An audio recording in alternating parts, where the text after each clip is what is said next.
Whoever said that loss gets easier with time was a liar. Here's what really happens. The spaces between the times you do miss them grows longer. Then when you do remember to miss them again, it's still with a stabbing pain to the heart. And you have guilt. Guilt because it's been too long since you've missed them last. Those are the words of American author Kristen O'Donnell Tubb. On Moments tonight, we talk about dealing with the loss of a spouse.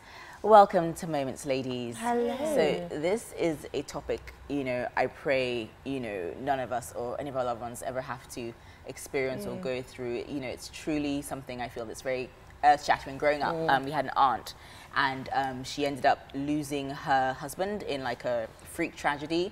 And I know that, it's something, she never remarried, and I know kind of the pain is something that she carries till this day. I mean, loss at any degree is hard to deal with, either the loss of a child, the loss of a spouse, the loss of a parent, or the loss of, a sibling as well. It's just, as you read, it never really goes away. You learn to live with it, and it's a kind of strange pain that, even as you grow, it's always there. Not one day goes by without you thinking about those people.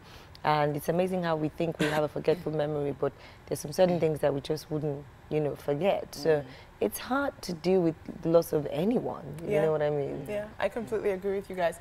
And it's interesting because, sometimes I think about a time when, certain people in my life will not be around, like, for example, my parents, or, and I wonder how, life without them exists.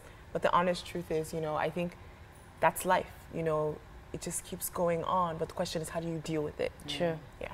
Now, our guest tonight is Shola AJAYI. He's a graphic designer who's dealing with the loss of his wife, Omotola Fatusi AJAYI. You get to meet him in a moment.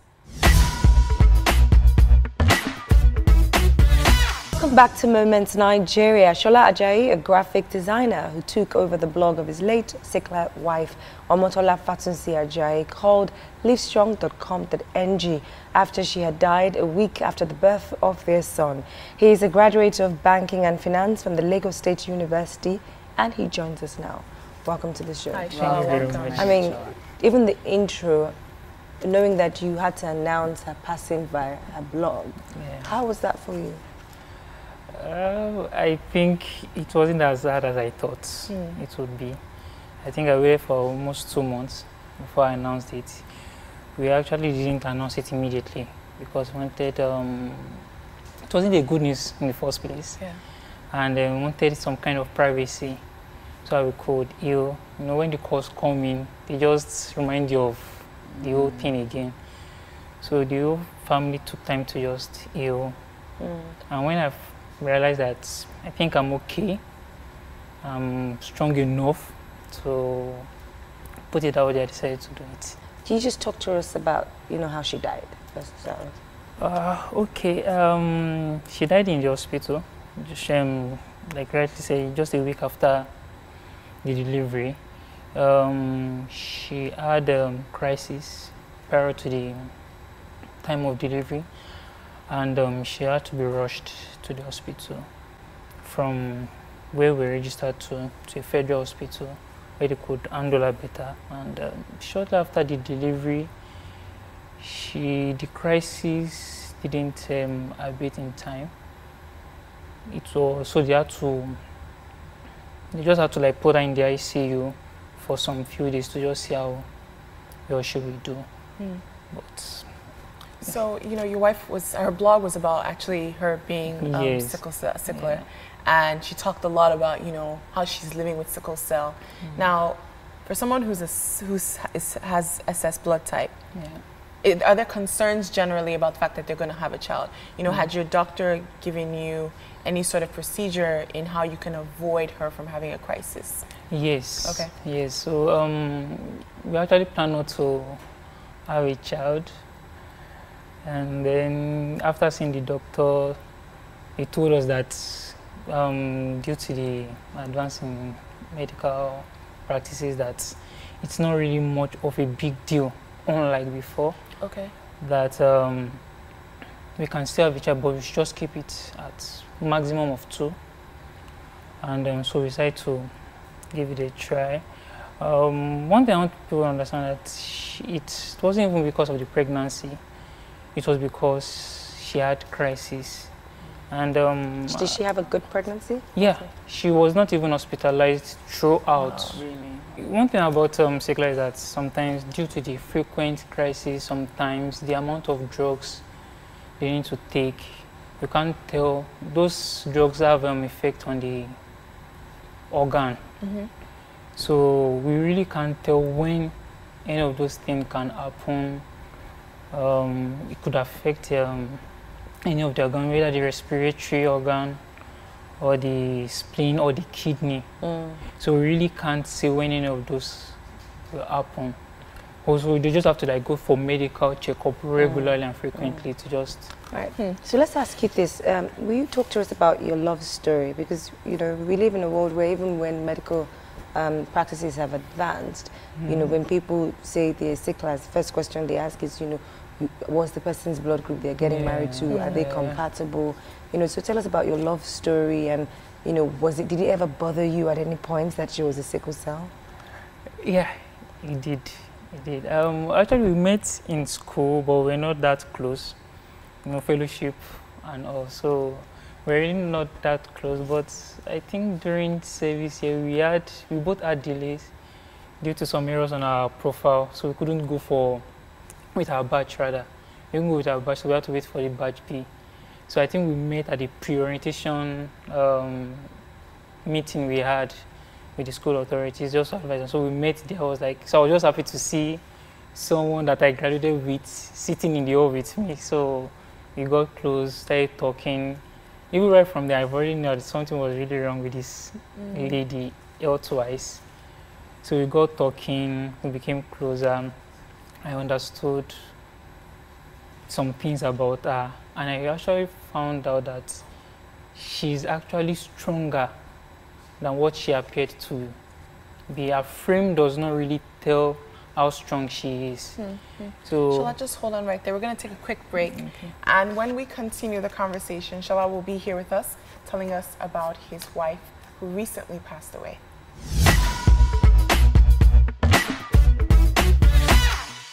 Welcome back to Moments Nigeria. Today on the show, we're speaking with Shola AJAYI, who's recently lost his wife. And before the break, he was telling us about their love story. So Shola, I can tell you where you stopped. So she is much stronger than she looked. Yeah, apart from the fact that God told me this, because I'm a Christian, one of the things that made it easier for me to choose her was because I realized that she was doing so much more than even what we say we are healthy, we have our strength. She was doing much more than that. And during her service here, she donated a mini library to a school in a local government where she served. Then she's a writer. I read some of her poems, some of her stories. They were really, really inspiring.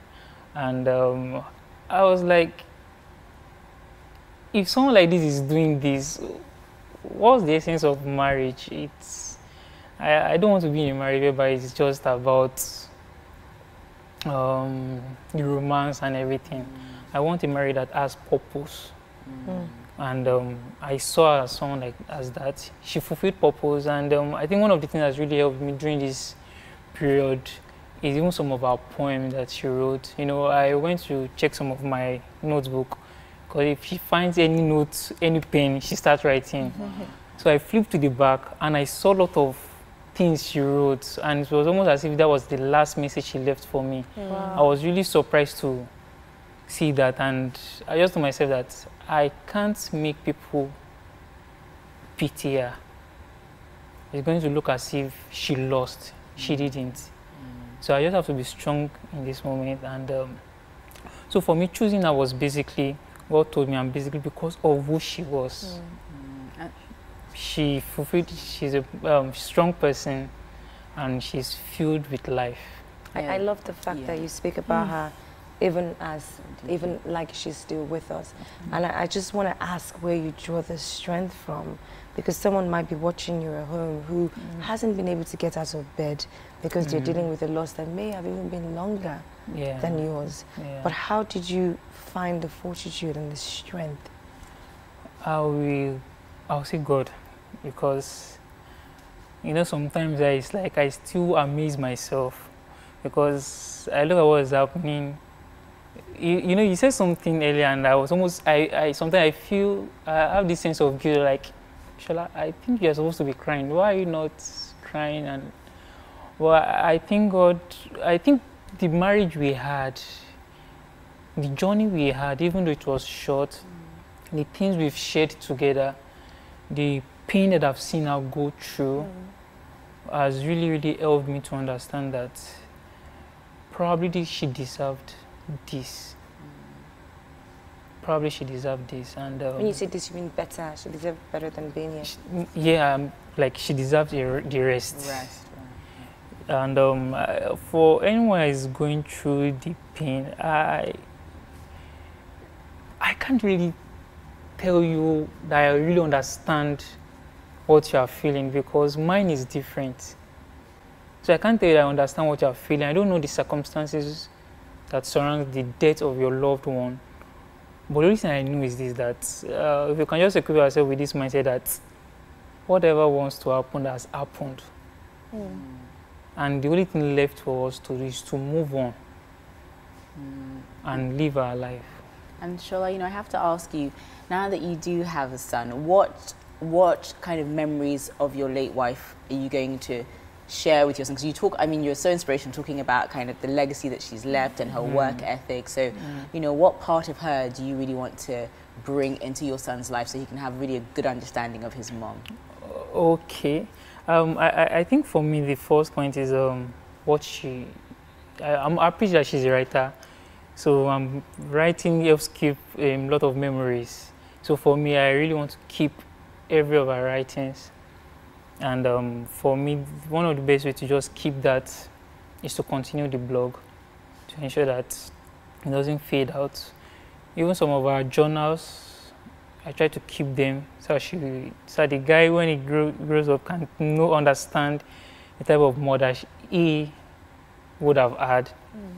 And I think for me, I don't know tomorrow, but I really do not want a situation whereby he grows up and he feels maybe because he does not have a mom that should determine the things he should do or the things he shouldn't do.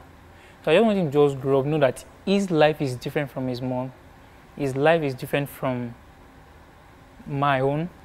So he needs to know his life. The only thing that I owe him is, as touching that area anyway, is to know the type of mom he had. Like is your son a stickler as well? No. Okay.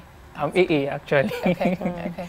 And she says, so automatically is AS. It's AS. Okay. Yeah. Okay. All right. And shall I notice that you're still wearing your ring? Yes. Yes. For me, I think I just... Take your time. I just want to hold on to this. Yeah. For now, I think it's one of my way of, should I say, passing the time due to the loss. I really do. It's not maybe I'm holding on to ours. It's okay. Even if I don't want to move on. But for me, I just want to hold on to this until I feel released. I want to ask you this, because I think the most difficult part about losing someone that close to you sometimes is as hard as even just remembering how their laugh sounds. Yeah. Sometimes you find yourself still dialing her phone to just listen to voice messages, because it's the intricate details, you know, just their smell, their laugh, their facial reaction that you always were disposed to, and not seeing that anymore. How did you even spend the first night alone? Okay, the first night alone, I think it really did not dawn on me how lonely I was as at then. You know, for almost 3 to 4 weeks, I had my mom, my sisters, and even our own mom and her daddy come over to visit me. Then I've been closer to his brother, even beyond my own wildest imagination. So it didn't dawn on me, but after everyone left and I was left alone in the home, our picture was still on the wall.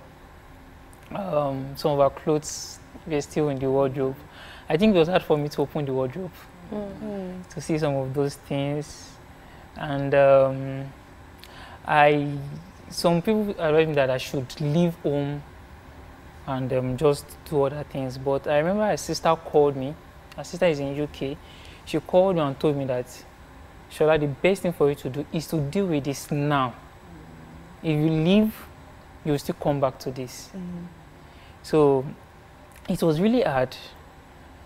You know, even the tears I couldn't shed in the presence of people, I did that.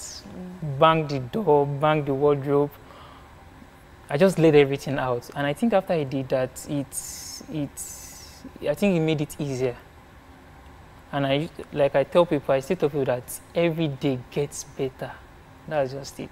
Yeah, we're going to go on another break, and when we come back, we'll continue with this.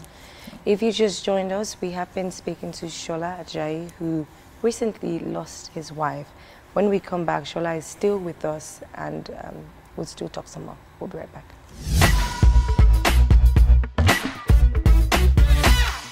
Welcome back to Moments Nigeria. Today we're talking about dealing with loss. And we have a guest with us, Shola AJAYI, who lost his wife. And he has been talking to us about the process of dealing with grief.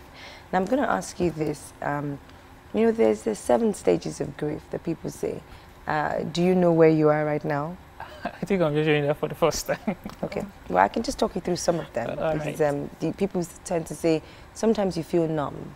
You know, you go through a phase where you feel numb, a phase where you can also describe as, you know, living in denial, which you sort of explained already, where you don't really understand what is going on. You know, there's anger as well. There's so much anger. There's regret sometimes. You know, you sort of replay it over your head and sometimes even blame yourself for certain situations. Then there's, you know, the time where you feel like you're okay.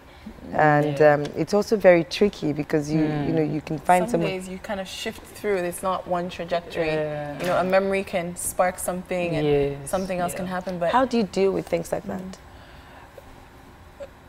I always still go back to this fact that God is helping me. Because I myself, I really do not understand where this strength comes from. But I know that God has been the one helping me. So when it comes to anger, I think I had that. There were times that I took it out on even some of our siblings. I took it out on my brother at a point. And I think I took it out on a guy that was supposed to help me to print a particular thing. Although that guy should be blamed anyway. But I took it out on him. But after a while, I sat down and I just asked myself, how is this helping me? It pushes people further away, even though they're trying to help. So I had to talk to myself and try to understand what I was going through.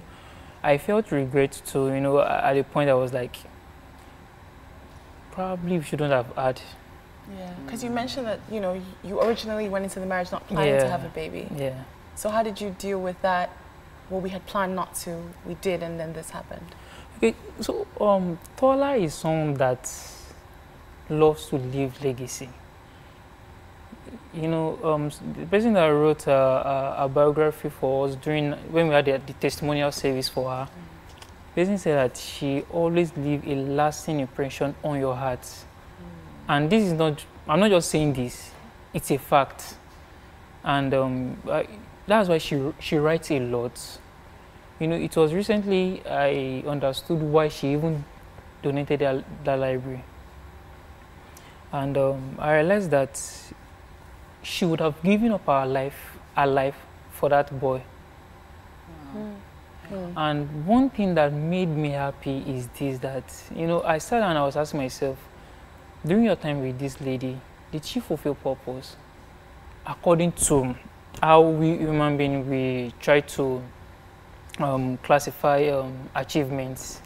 So I said to myself, she went through the primary school, she went through the secondary school, she graduated, she had a job, she was a teacher, she did other things she loved to do.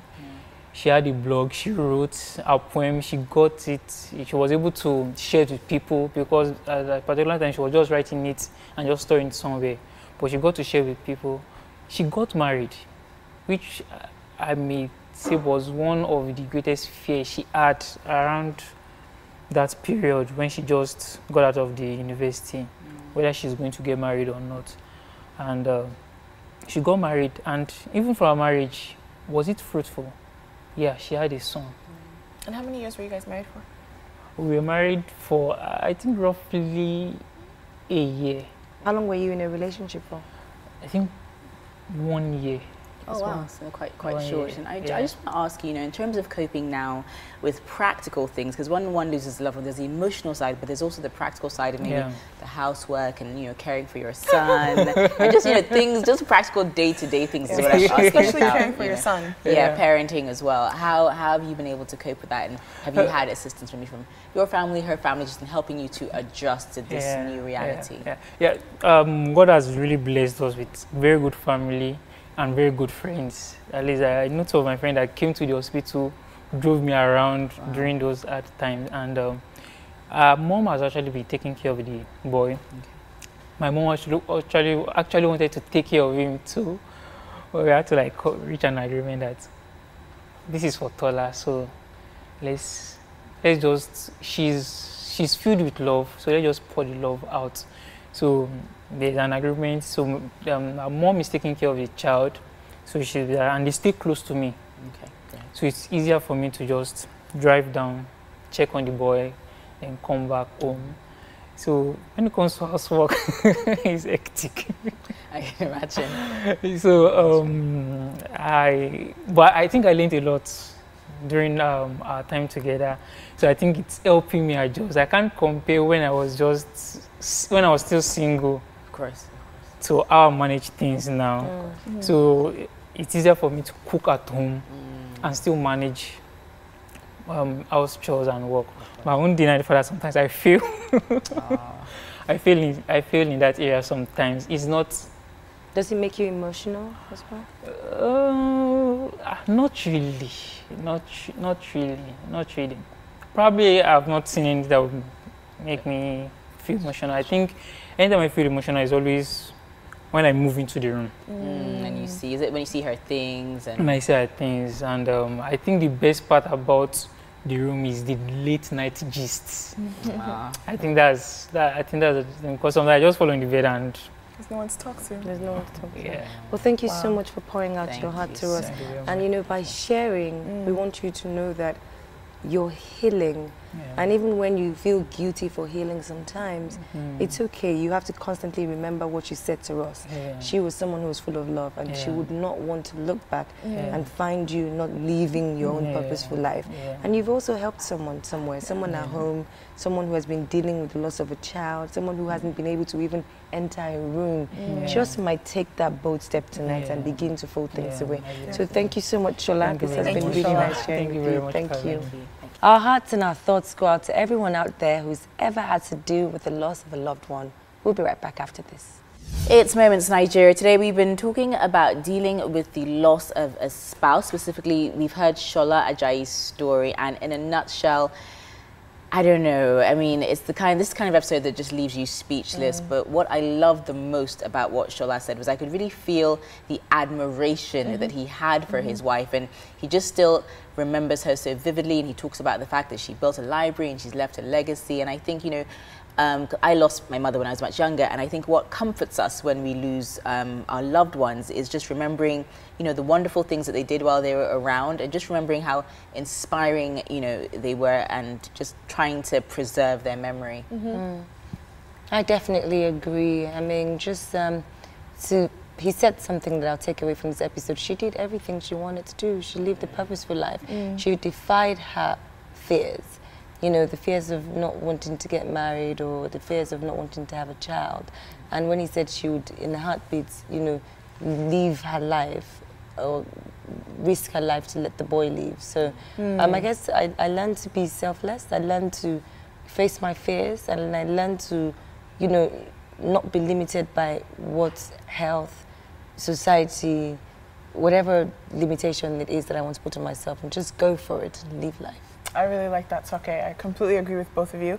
And, you know, I think it's one of those episodes where you kind of ask yourself, you know, what are you doing to live life and to make sure that you live it in purpose? And it's you know, we take things for granted, but tomorrow is never guaranteed.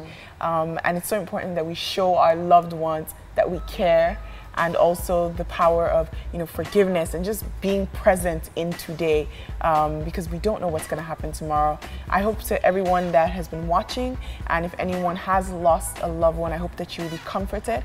And I really do hope that Shola's story will inspire you to begin the process of healing. And we pray that God will comfort you most definitely.